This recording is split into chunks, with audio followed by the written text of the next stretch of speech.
Jam 10 pelaksanaan salat gerhana bulan kusuf, pakai kaf ya, kusuf. Kalau gerhana bulan pakai kha, khusuf, itu yang bedakan. Kalau siang itu terjadi gerhana bulan, gerhana matahari. Kalau malam itu terjadi gerhana bulan. Cara pelaksanaan sholat gerhana matahari atau gerhana bulan sama sebenarnya, yaitu dimulai dengan imbauan as-salatul jami'ah. Itu dia, as-salatul jami'ah, as-salatul jami'ah rahimakumullah. Nah, itu dimulai dari situ. Dia nggak pakai azan, nggak pakai iqamah, pemanggilannya begitu. Kemudian nanti imam baca, kemudian niat sholat gerhana matahari kayak bahasa Indonesia. Arab juga boleh. Usolli sunnatal kusuf lillahi ta'ala. Sengaja aku sholat gerhana bulan karena Allah ta'ala. Benar matahari kan. Memang puasa terakhir ini agak bagaimana gitu ya. Nah, terus setelah itu imam takbiratul ihram. Kemudian setelah takbiratul ihram, imam membaca Al-Fatihah, itu rukun sholat. Kemudian baca ayat. Sebenarnya panjang Pak ayatnya itu Pak. Kalau Nabi mensarankan selesai surah Al-Baqarah. Panjang ya Pak ya? Panjang. Tapi kita nggak panjang-panjang Pak. Paling satu ayat aja.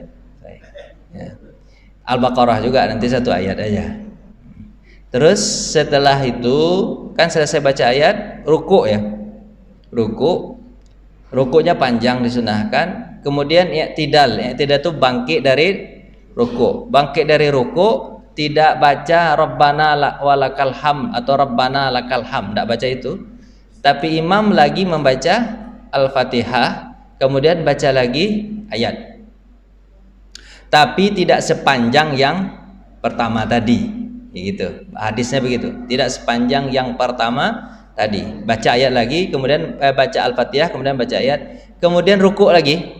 Berarti berapa kali ruku tadi?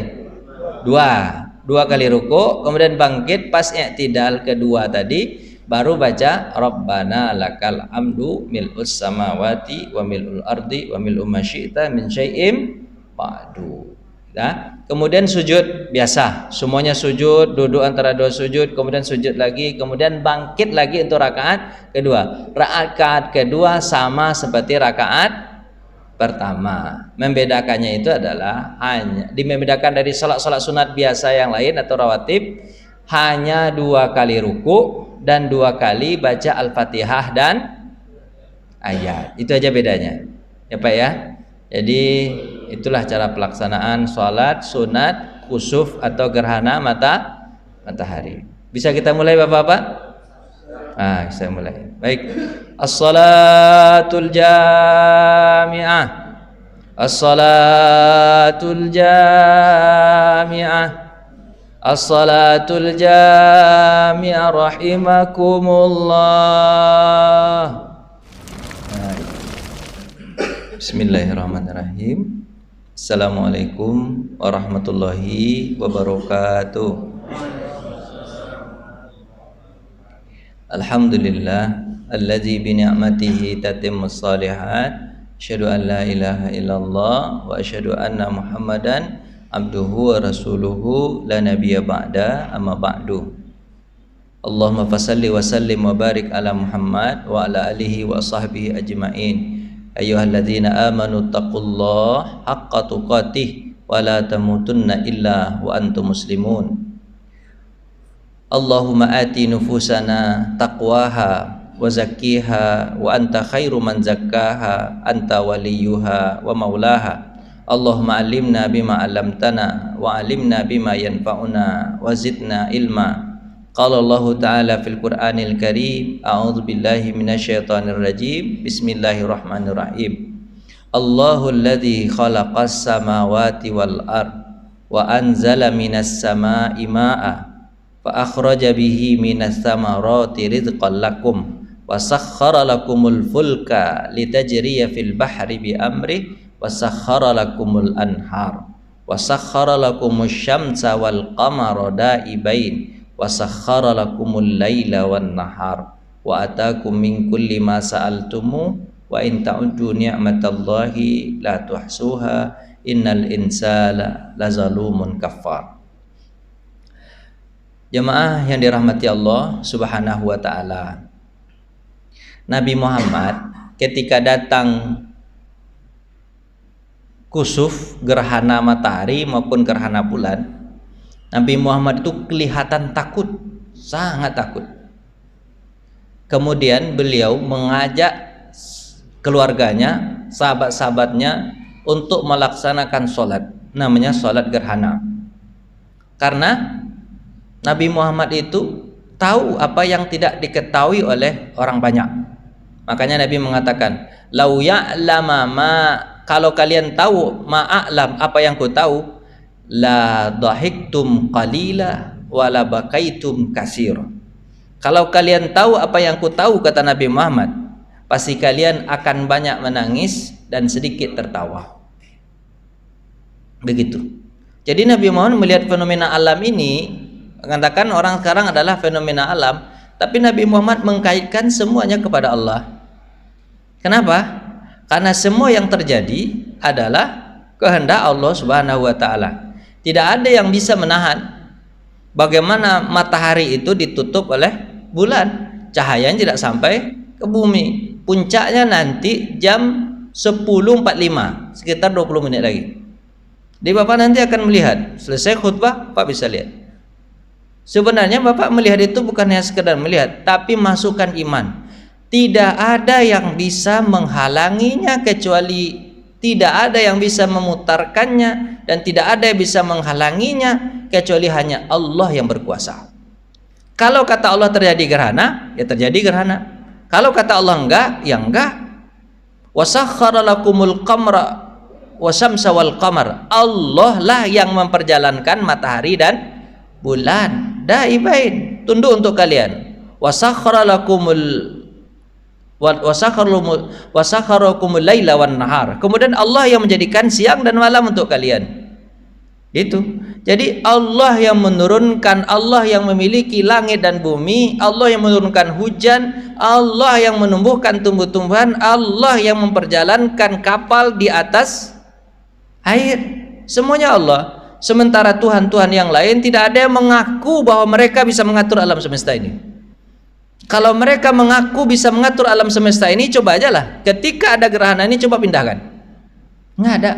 Nanti Allah Subhanahu wa taala akan berkata di hari kiamat. Apa kata Allah? Nanti matahari itu terbit dari timur. Sekarang matahari terbit dari timur. Itu sesuai dengan perkataan Nabi Ibrahim.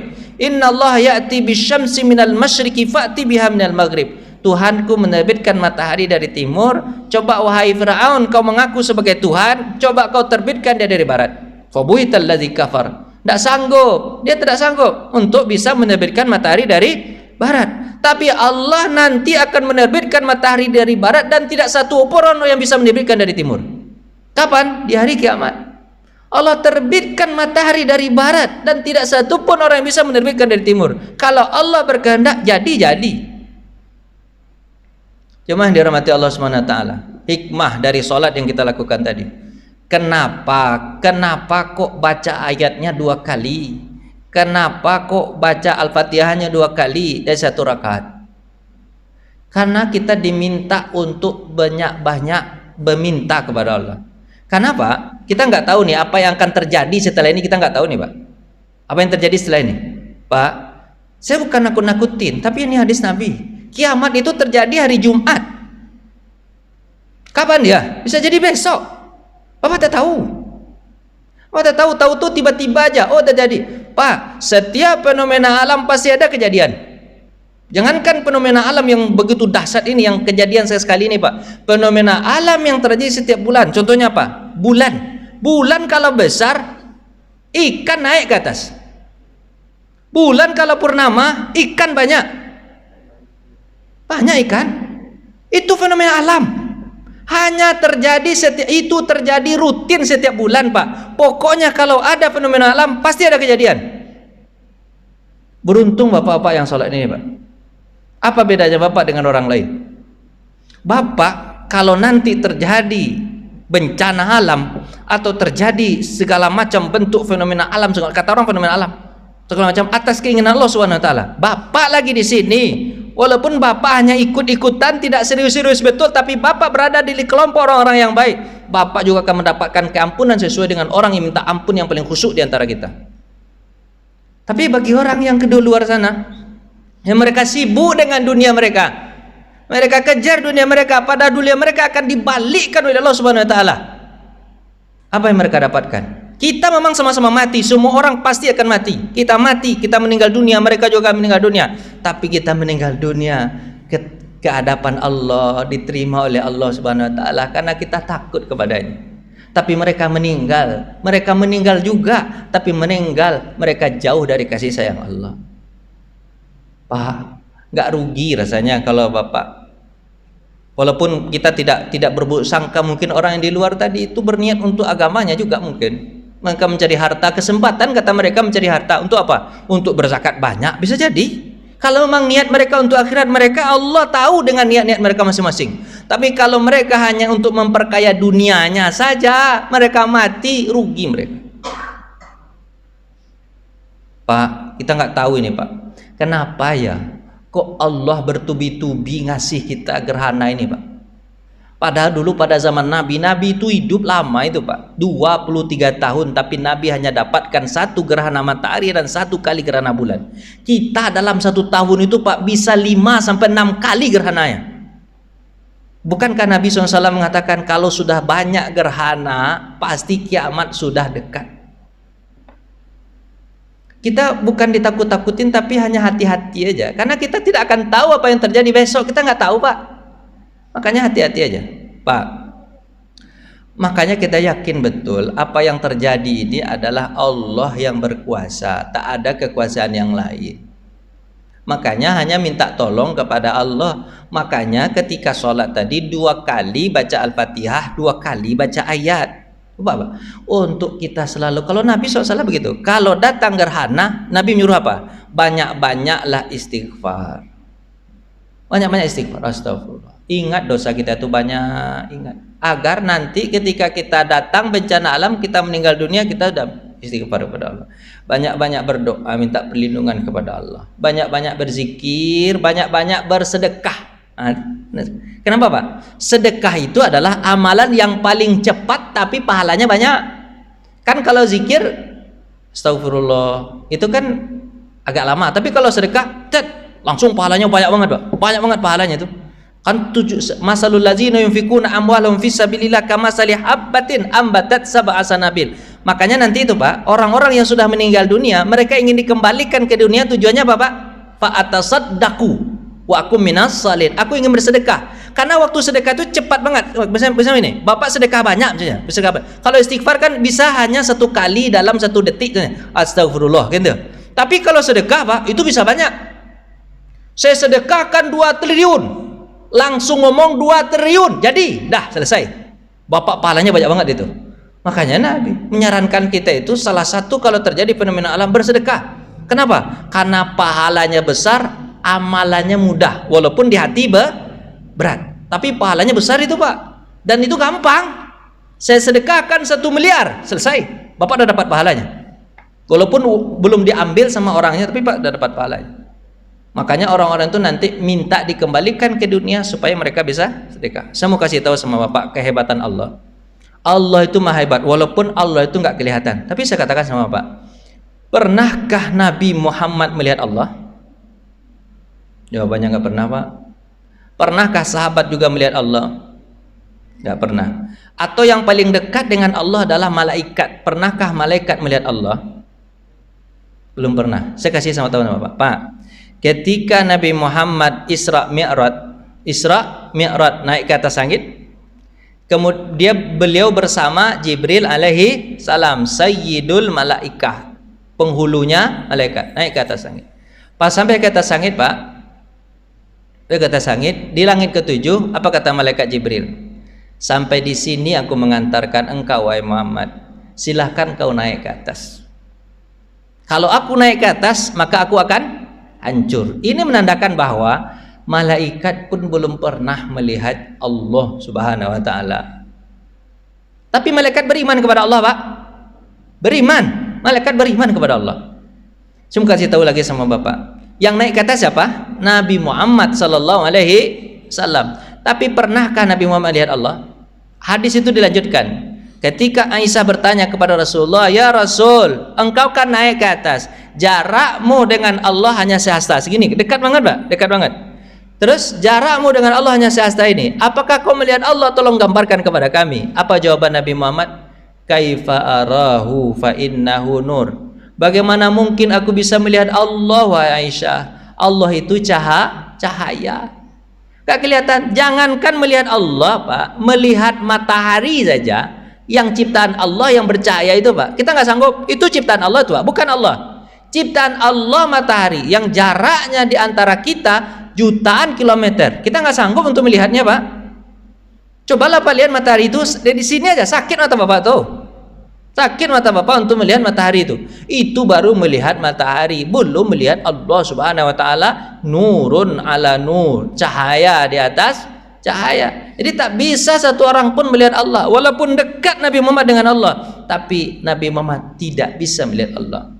Ketika Musa alaihissalam minta kepada Allah, kan Musa itu dapat wahyu. Kalau Nabi Muhammad kan turun wahyu kepadanya 23 tahun beransur-ansur. Tapi kalau Musa enggak, Musa itu dapat wahyu 40 hari. Dalam waktu 40 hari lengkap wahyunya semuanya. Itu Nabi Musa, dan dia itu disuruh Allah untuk menghadap Allah di bukit Tur Sina. 40 hari dapat wahyu itu semua. Kemudian Nabi Musa minta kepada Allah, "Ya Allah, inni araka jahratan." Ya Allah, aku ingin melihatmu secara terang-terangan. Apa kata Allah? Tidak beriman kau kepadaku, wahai Musa. Beriman. Cuman orang tuh minta untuk menjelaskan engkau kepada mereka. Tolong kau lihatkan dirimu biar aku bisa menjelaskan kepada mereka biar mereka percaya. Maksudnya umatnya. Terus apa kata Allah? Falamma tajalla. Ketika Allah ingin berniat saja, kata Allah, kau tak sanggup melihatku, wahai Musa. Kalau kau lihat dulu, coba kau perhatikan gunung ini, bukit Tursina ini. Kalau dia sanggup bertahan melihatku, aku akan memperlihatkan diriku kepadamu. Bukan Allah pelit untuk memperlihatkan. Kita nggak sanggup untuk melihat itu. Matahari aja kalau didekatkan ke Bapak nih, Pak, habis kita semua habis, terbakar dunia ini. Matahari itu jauh gitu, Pak, masih panas ya. Coba lihat dalam waktu 1 minggu ini, ampunan panasnya, Pak, ampunan panasnya. Saya tak pernah merasakan panas sepanas ini, Pak. Tahu-tahu heran-heran sore-sore dingin hujan. Ya Allah, apalah seperti ini, Allah.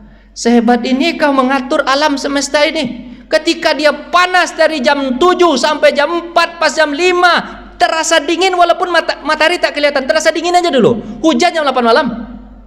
Ya Allah, sehebat inikah engkau, ya Allah. Kalau orang beriman, Pak, diambilnya hikmah tuh, Pak. Tapi kalau nggak beriman, Pak, dia mengatakan fenomena alam biasa tuh, pemanasan global biasa tuh. Itu yang tidak beriman, Pak. Itu yang tidak beriman. Kalau yang beriman pasti dia akan tahu bahwa ini adalah kekuasaan Allah SWT. Allah ingin menunjukkan kekuasaannya kepada kita, biar kita tetap taat dan patuh kepadanya. Cuman kalau nggak beriman, ya gitulah. Itu umat-umat dulu, umat kaum Ad, kaum Samud, kaum nabi-nabi yang disiksa oleh Allah Subhanahu wa taala. Santai aja dia. Kelihatan sudah melihat awan begitu, Nabi Nuh melawan begitu, udah begitu gua. Santai ya, hujan sebentar nih, ntar. Kayak gitu aja, Pak. Habis tuh hujan Nabi Nuh, habis semuanya. Dilalap oleh hujan Nabi Nuh alaihissalam.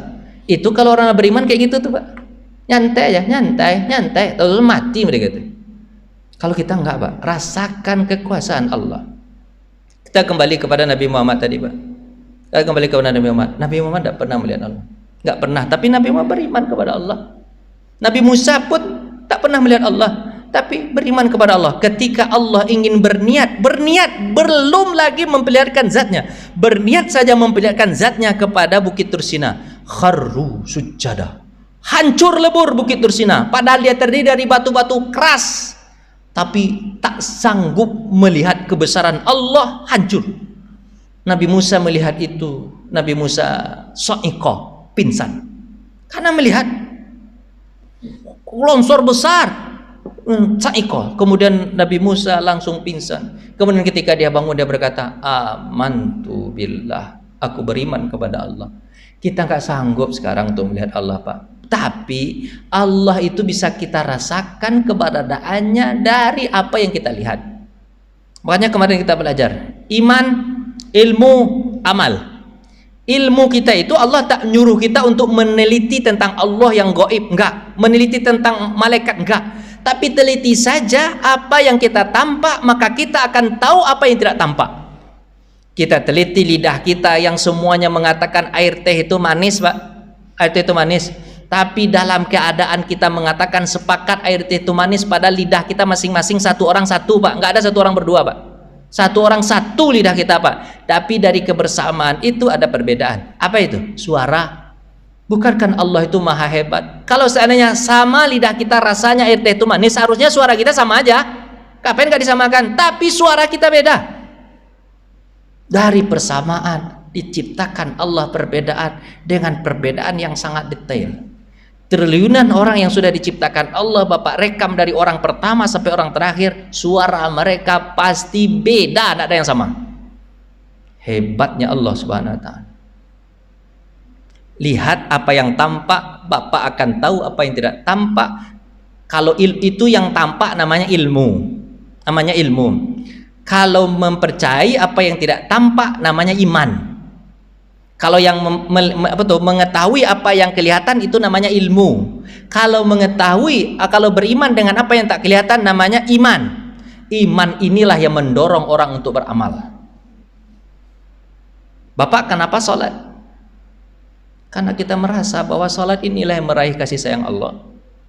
Bapak ngapain puasa? Bapak ngapain zakat? Bapak ngapain haji? Nyusah-nyusahin aja, lebih baik Bapak pergilah kongko-kongko ke sana. Capek betul Pak sholat, puasa segala macam ini. Kenapa bisa begitu? Karena kita punya iman. Inilah yang mendorong kita untuk beramal. Tapi imannya tergantung juga. Ada yang kuat, ada yang lemah. Kalau yang kuat itu Pak, apa kata Nabi SAW? Sesungguhnya orang tadi pahalanya itu sesuai dengan niatnya, kadar niatnya, bukan berapa amalnya, Pak. Bukan berapa niatnya, kekuatan niatnya. Ada orang kaya berimpak 100.000, ada orang miskin berimpak 100.000. Pahalanya lebih besar orang miskin. Apa sebab? Karena dia dengan keikhlasannya berimpak.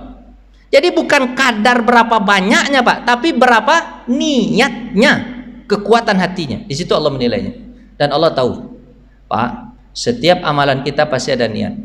Setiap amalan kita pasti ada niat. Padahal niat itu tak kelihatan, Pak. Niat terkadang, tapi menentukan apakah amal kita diterima atau tidak. Bapak kalau sholat tadi, Bapak niatnya ria atau ikut-ikutan, pahalanya nggak ada tuh. Dan Allah tahu itu. Tahu itu Allah, Pak. Jadi membedakan kita itu di niat.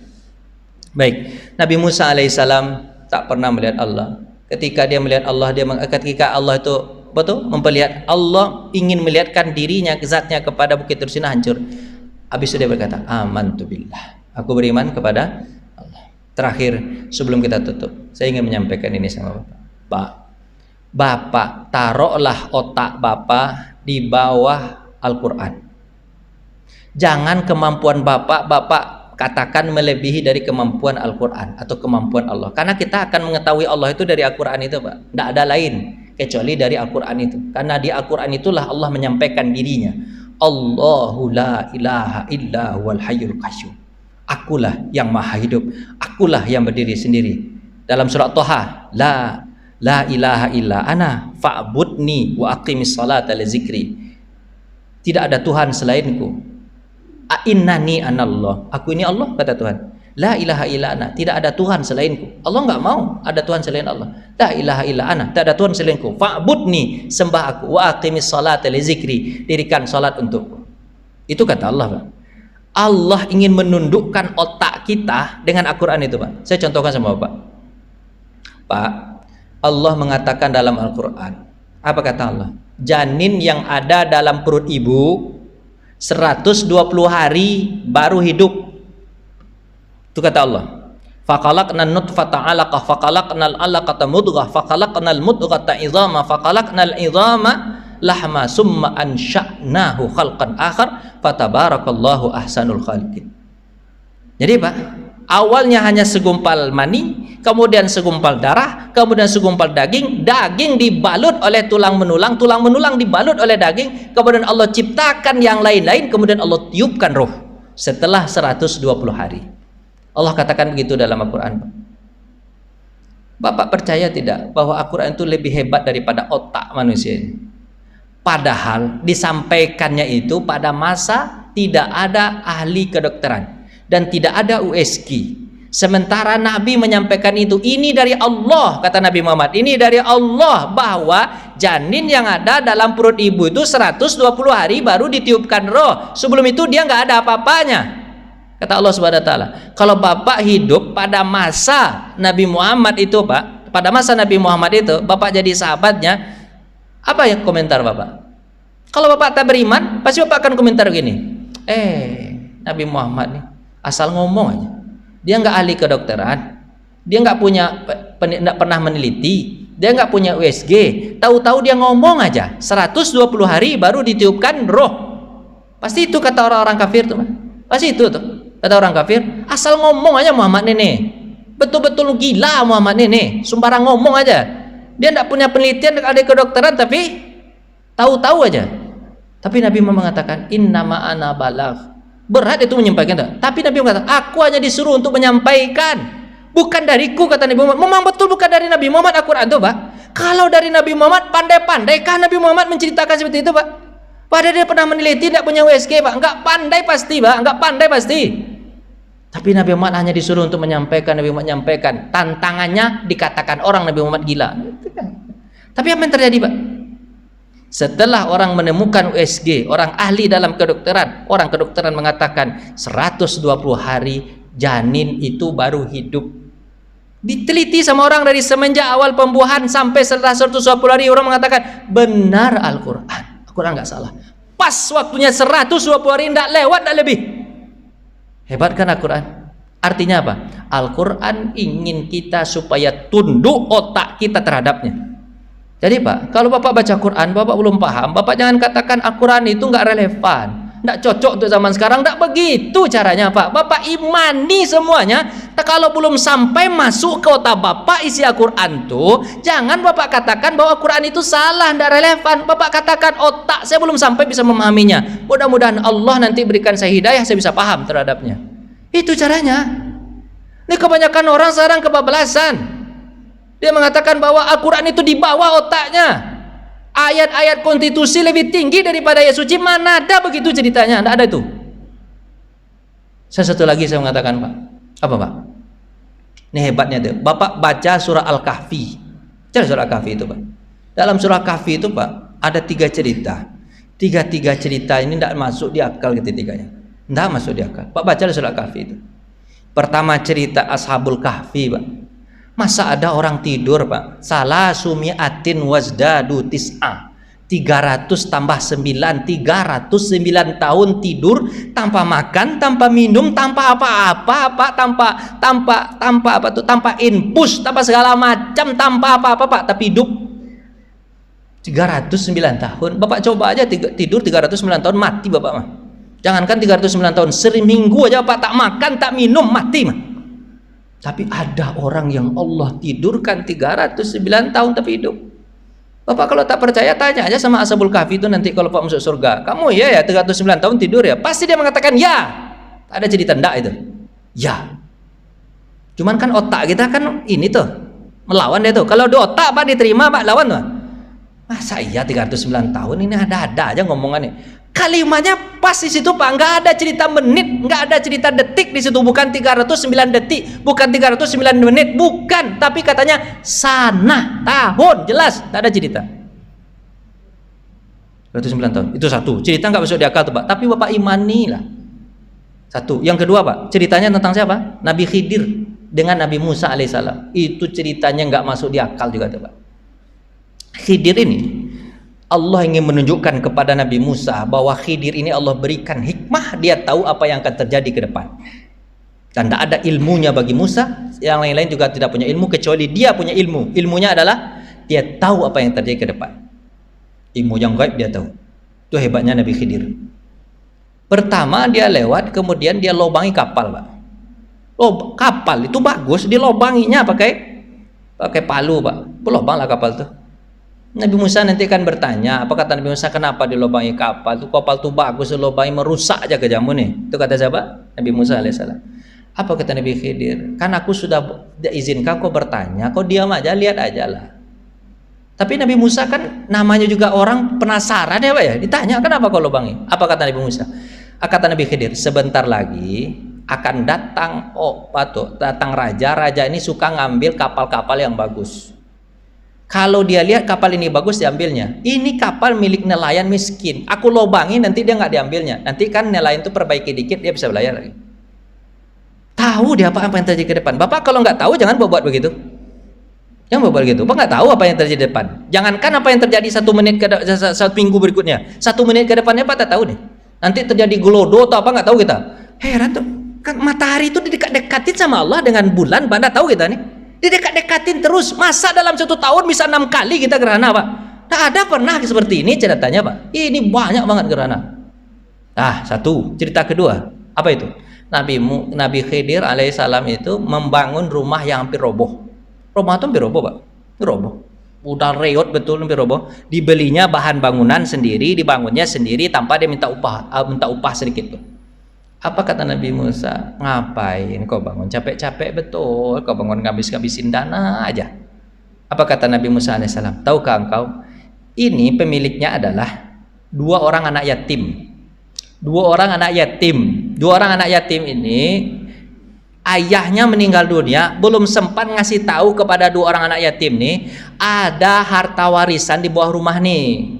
Kalau rumah ini roboh, tak ada orang yang tinggal di sini. Tapi kalau rumah ini bagus, pasti dia tinggal di sini. Lama-lama dia gali, itu dapat sama dia harta warisan dia. Itu niatnya Nabi Khidir. Nabi Khidir tahu ke depan bahwa ini yang akan terjadi. Bapak tak punya itu. Terakhir, tidak lebih masuk di akal ini. Sangat tidak masuk di akal. Lewat Nabi Khidir dengan Nabi Musa, anak-anak kecil main. Anak-anak kecil Pak, umur 5 tahun Pak. Anak kecil main Pak, dibunuhnya sama Nabi Khidir. Mati. Nabi Musa di situ, tidak tahan dia. Bunuh anak kecil. Kau bunuh anak kecil, dia tak salah. Kau bunuh anak kecil. Apa kata Nabi Musa menjawab nanti Pak? Apa kata Nabi Musa? Kata Nabi Khidir, anak ini kalau dia dewasa nanti dia menjadi orang jahat. Dan orang tuanya pun diajak untuk jadi orang jahat. Akhirnya dia masuk neraka, orang tuanya masuk neraka, dan banyak orang lain yang bisa masuk neraka gara-gara dia. Daripada dia nanti masuk neraka, orang tuanya dan orang lain masuk neraka, lebih baik aku bunuh dia sekarang. Ketika aku bunuh dia sekarang, dia masuk surga, orang tuanya masuk surga, orang lain banyak masuk surga. Dan Bapak tidak tahu gitu. Jadi kalau Bapak lihat anak-anak kecil ini main-main, jangan Bapak bunuh. Bapak tidak tahu apa yang terjadi. Jangan Bapak bunuh itu. Jangan Pak coba-coba juga begitu. Nabi Khidir itu bukan keinginan dia untuk membunuh anak itu Pak, tapi Allah yang suruh. Gimana lagi? Bunuh itu kata Allah. Biar Nabi Musa itu tahu bahwa kau tahu apa yang akan terjadi ke depan. Situ Nabi Musa angkat kepala, angkat tangan. Hebat. Tapi tidak ada ilmu itu diberikan oleh Allah kecuali kepada Nabi Khidir alaihissalam. Pak, dulu kan Bapak pernah dengar cerita juga, Nabi Ibrahim disuruh membunuh Nabi Ismail. Itu keinginan Nabi Ibrahim atau keinginan Allah Pak? Allah yang suruh. Kalau Allah yang suruh, kita lakukan. Karena masuk di akal itu. Tapi gimana Pak? Begitulah. Terakhir ini cerita paling akhir, ini paling intinya Pak. Apa itu? Cerita Nabi Zulkarnain. Itu yang ketiga dari Ashabul Kahfi itu cerita 3 tuh. Satu cerita Nabi Zulkarnain. Pak, Nabi Zulkarnain itu lewat di sebuah daerah. Kemudian ketika itu apa kata masyarakat? Inna ya'juj wa ma'juj mufsiduna fil ardh. Sesungguhnya Ya'juj Ma'juj itu merusak di muka bumi. Ij'al lana sadda. Buatkan untuk kami batas. Sebab kalau mereka datang ke kami, nanti mereka habisin kami, habis kami semuanya. Tolong buatkan. Apa kata Nabi Zulkarnain? Atini zubaral hadid. Buatkan untukku besi, buat kepada buku besi. Nanti aku buatkan tarafain, 2 hebat besar itu. Kemudian dia tidak akan masuk sampai kalian. Itu kata Nabi Zulkarnain. Akhirnya apa Pak? Ya begitu. Menanya sama Bapak, jawab dalam hati. Nabi Zulkarnain, Ya'juj Ma'juj itu sudah ada atau belum? Jawabannya sudah Pak. Sudah. Itu ceritanya. Inna Ya'juj wa Ma'juj mufsiduna fil ardh. Ya'juj Ma'juj sudah ada. Nabi Zulkarnain hidupnya di mana? Di bumi ini atau ada bumi yang lain? Pasti bumi ini. Apa sebab? Karena tidak ada bumi yang lain. Tak ketemu sama orang mana bumi yang lain. Pasti ini buminya. Pertanyaannya adalah, di mana sekarang Ya'juj Ma'juj? Bapak punya Google Map, Bapak punya GPS, Bapak punya satelit. Jangankan untuk mencari orang, Pak, satu orang aja Pak cari bisa, Pak. Dulu ada namanya Syekh Yasin, pimpinan Hamas di Palestina, dibom sama orang Israel ketika selesai sholat subuh. Padahal itu masih gelap, Pak. Tahu-tahu aja mereka ada Syekh Yasin di situ, Pak. Tahu-tahu aja. Pakai apa dia tahu-tahu itu, Pak? Pakai satelit. Pakai satelit. Langsung bom datang ke kepala Syekh Yasin, habis Yasin. Habis Yasin. Pak, Bapak kasih tahu ke saya di mana alamat rumah Bapak, nanti saya kasih tahu foto rumah Bapak gimana nanti, atau saya datang rumah Bapak nanti. Bisa tuh. Pakai apa? Google Map. Kita punya satelit sekarang. Nabi mengatakan begini, Pak. Nanti di akhir zaman, Ya'juj Ma'juj itu tidaklah mereka meninggal kecuali mereka melahirkan 1000 generasi. Jadi bandingan kalian dengan Ya'juj Ma'juj 1:1000. Bapak sendiri Ya'juj Ma'juj 1000. Kalau jumlah manusia sekarang adalah 7 miliar, berarti Ya'juj Ma'juj jumlahnya 7 triliun kali 1000. Masa mencari 7 triliun Bapak tak bisa? Susah betul Bapak mencari 7 triliun. Oh, orang 7 triliun jumlahnya. Kenapa Nabi Isa nanti dengan Imam Mahdi tak sanggup melawan Ya'juj Ma'juj? Enggak sanggup, Pak. Kalau Dajjal dibunuhnya sama Isa. Dajjal dibunuh sama Isa. Tapi Ya'juj Ma'juj, Pak, tak bisa Isa membunuh. Lari Isa ke atas bukit untuk menyelamatkan diri. Apa sebab? Karena senjatamu, kata Nabi, seperti senjataku sekarang. Berarti panah, tombak, pedang. Masa kita dengan panah, tombak, pedang melawan 1000 orang, kita satu? Mana sanggup kita? Makanya Nabi Isa itu lari ke atas bukit. Gak sanggup. Gak sanggup untuk melawan Ya'juj Ma'juj. Saking banyaknya, Pak. Ya'juj Ma'juj sudah ada, Pak. Pertanyaannya itu yang Bapak harus jawab. Apa itu? Di mana Ya'juj Ma'juj sekarang? Kalau Pak ketemu Ya'juj Ma'juj sekarang, bom aja sekarang mereka ndak habis mereka sekarang, daripada nanti mereka kurang susah kita. Tapi Allah mengatakan nanti ilmunya aku akan buka ketika akhir zaman. Ya akhir zaman kalian tahu. Kan hebat Al-Quran itu, Pak. Membuat otak kita harus berada di bawahnya. Maka Al-Quran disebut mukjizat, melemahkan otak kita ini. Kita butuh otak, ya Pak. Butuh otak kita, ya Pak. Pahami Al-Quran itu dengan otak kita, dengan panca indera kita. Tapi ketika otak ini belum paham terhadapnya, jangan Bapak sekali-sekali mengatakan Al-Quran itu tidak relevan. Kalau Bapak belum paham terhadap fenomena alam ini, jangan Bapak sok ngomong. Takut aja lah ngomong kepada Allah. Bapak bilang, oh ini fenomena alam ini biasa nih, kejadian biasa nih. Biasa-biasa apa? Mati kita nanti biasa juga. Makanya Pak, takutlah sama Allah, karena tidak ada kekuasaan di atas kekuasaan Allah Subhanahu wa Ta'ala. Dan beberapa contoh yang banyak membuat kita hanya bisa mengatakan, jangankan di luar dari badan kita, Pak, di badan kita sendiri ini pun kita nggak sanggup untuk menundukkannya. Jangan Bapak tundukkan matahari, jangan Bapak kan tundukkan bulan, jangan Pak tundukkan selain lain daripada itu, Pak. Yang di badan Bapak aja Pak tak sanggup untuk menundukkannya. Saya contohkan, ketika Bapak lapar, Bapak bisa tahan nggak? Saya nggak makan selama seminggu, insya Allah, nah duit saya nggak ada, bisa nggak? Makin Bapak tahan, Bapak tak makan, makin susah hidup Bapak. Ketika Allah menitipkan rasa lapar, harus makan, makan. Ketika Allah menitipkan Bapak ingin buang AB, BAK, buang air kecil, buang air besar, Bapak harus ke belakang, ya ke belakang, Bapak nggak bisa tahan. Dalam diri kita aja kita nggak sanggup untuk melawan. Bapak ketika ngantuk, Bapak bisa tahan, nggak bisa Bapak tahan. Siapa yang mendatangkan rasa seperti itu kalau bukan Dia yang Maha Kuasa? Allah Subhanahu Wa Taala. Istighfarlah kepada Allah, ampun aja lah sama Allah. Akui aja lah kita itu lemah. Tak ada apa-apanya kita dibandingkan Allah Subhanahu Wa Taala. Pak, Allah bisa membalikkan matahari dan bulan yang begitu besar. Bapak tahu kalau Pak lihat planet-planet itu, Pak, gimana besarnya antara bumi dengan matahari, Pak? Tak ada apa-apanya bumi ini, Pak. Tak ada apa-apanya bumi. Bumi sebesar apa? Sebesar kacang nih. Planet ini besar bola. Dan matahari itu besar bola. Nah, akhirnya bumi tak kelihatan sedikit pun gara-gara ada matahari sebesar itu. Tapi matahari aja bisa dimainkan sama Allah begini. Apalagi bumi, dan kita berada di dalam itu. Tidak sebesar bumi, kita berada dalam itu. Gampang bagi Allah, Pak. Allahu Akbar, Allah Maha Besar. Udahlah, tunduk aja lah sama Allah. Makanya kalau terjadi apa-apa, tak ada yang dapat mengadu Pak, kecuali hanya kepada Allah Subhanahu wa taala. Mudah-mudahan iman kita Pak dengan keadaan begini bertambah Pak. Tambah iman Pak. Alhamdulillah. Allazi bi ni'matihi tatimmus shalihat. Asyhadu an la ilaha illallah wa asyhadu anna Muhammadar Rasulullah. Allahumma ati nufusana taqwaha wa zakkiha wa anta khairu man zakkaha ya ayyuhallazina amanu taqullaha haqqa tuqatih wa la tamutunna illa wa antum muslimun. Qala Allah ta'ala fil Qur'anil Karim innallaha malaikatahu yusholluna 'alan nabi ya ayyuhallazina amanu shallu 'alaihi wa sallimu taslima. Untuk melengkapinya kita tutup dengan doa. Alhamdulillah rabbil alamin wassalatu wassalamu ala asyrafil anbiya'il mursalin wa ala alihi wa ashabihi ajma'in. Alhamdulillah rabbil alamin hamdan syakirin hamdan naimin hamdan yuafi ni'amahu wa yukafi'u mazidah ya rabbana lakal hamdu kama yanbaghi li jalali wajhikal karim wa azimi sultan. Allahumma alladzi sakhkhara lana ya Allah engkaulah yang mendukkan syamsa wal qamara daibain matahari dan bulan ya Allah. Kami tahu kau berkuasa terhadapnya. Ketika kau menciptakan matahari terbit dari timur ya terbit dari timur. Ketika kau katakan nanti di hari kiamat terbit dari barat, ya terbit dari barat. Ketika kau katakan gerhana bulan atau gerhana matahari, terjadilah gerhana bulan, gerhana matahari. Tidak ada yang sanggup melawan takdir dan kekuasaan-Mu ya Allah. Ya Allah ya Tuhan, tanamkan ke dalam hati kami bahwa Engkau itu ada ya Allah.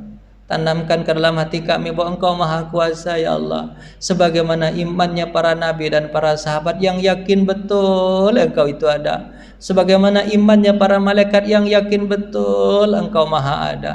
Ya Allah ya Tuhan kami, padahal malaikat dan nabi belum pernah melihat-Mu, kami pun belum pernah melihat-Mu, tapi iman mereka lebih kuat daripada kami ya Allah. Tolong berikan kepada kami hidayah-Mu ya Allah. Allahumma hdina siratal mustaqim siratal ladzina an'amta alaihim ghairil maghdubi alaihim waladdallin. Amin. Allahumma ahyina bil iman wa amitna bil iman wahsyurna bil iman wa adkhil jannata ma'al iman. Ya Allah ya Tuhan kami, berikanlah kami kehidupan penuh dengan keimanan kepada-Mu ya Allah. Apapun yang terjadi pada diri kami, kami tahu itu adalah kehendak-Mu semua ya Allah. Hidup kami, mati kami, bangun kami, tidur kami, semuanya atas kekuasaan-Mu ya Allah. Hidupkan kami dalam keadaan beriman, matikan kami dalam keadaan beriman, kumpulkan kami bersama orang-orang yang beriman, masukkan kami ke dalam surga bersama orang-orang yang beriman. Allahumma la tada' lana fihi dzamban illa ghafartah wala hamman illa farajtah wala dainan illa qadaitah wala maridan illa syafaitah wala mayyitan illa rahimtah wala hajatan min hawaiji dunya wal akhirah ila yasartaha wa qadaitaha ya rabbal alamin. Ya Allah ya Tuhan kami, di antara kami ada yang minta ampun kepada-Mu ya Allah. Kalau kapanpun Kau katakan terjadi sesuatu bencana terjadi, maka sebelum terjadi ya Allah ampuni kami ya Allah. Kalaupun Kau ambil nyawa kami tapi dalam keadaan telah bertaubat kepada-Mu ya Allah, ampuni kami. Walaupun di bulan Ramadan, di akhir-akhir Ramadan ini, ampuni kami ya Allah, ampuni kami ya Allah. Di antara kami ada yang susah hatinya, lapangkan hati kami ya Allah. Di antara kami ada yang tak bisa menyelesaikan masalahnya, selesaikan masalah kami ya Allah. Di antara kami ada yang mendidik anak dan istrinya, jadikan anak kami soleh dan istri kami soleh solehah ya Allah. Ya Allah ya Tuhan kami, jagalah anak istri kami ya Allah. Jauhkan kami dari bencana ya Allah. Kalaupun bencana itu datang, berikan kepada kami kesabaran yang penuh ya Allah, agar kami yakin bahwa sabar itu adalah mendapatkan pahala dari-Mu ya Allah. Tapi kalau kami berdoa, hindarkan kami dari musibah, kami takut kesabaran kami tak cukup hingga kami jauh daripada-Mu ya Allah. Ya Allah ya Tuhan kami, hindarkan bencana dari kami. Allahumma dfa'annal bala wal waba wal fahsya wal munkar. Ya Allah jauhkan dari kami bala, kekejian dan kemungkaran ya Allah. Di antara kami ada yang sakit, sembuhkan ya Allah, sehatkan ya Allah, agar kami bisa beribadah sedia kala seperti sedia kala ya Allah. Di antara kami ada yang sudah meninggal dunia, ya Allah ya Tuhan kami, kasihan mereka ya Allah. Sayangi mereka ya Allah, jadikan kuburan mereka taman dari taman-taman surga. Rabbana atina fid dunya hasanah wa fil akhirati hasanah wa qina azabannar. Ibadallah, innallaha ya'muru bil adli wal ihsan wa ita'i dzil qurba wa yanha 'anil fahsya'i wal munkari wal baghi ya'idzukum la'allakum tadhakkarun. Wala zikrullahi akbar. Mohon maaf. Assalamualaikum warahmatullahi wabarakatuh.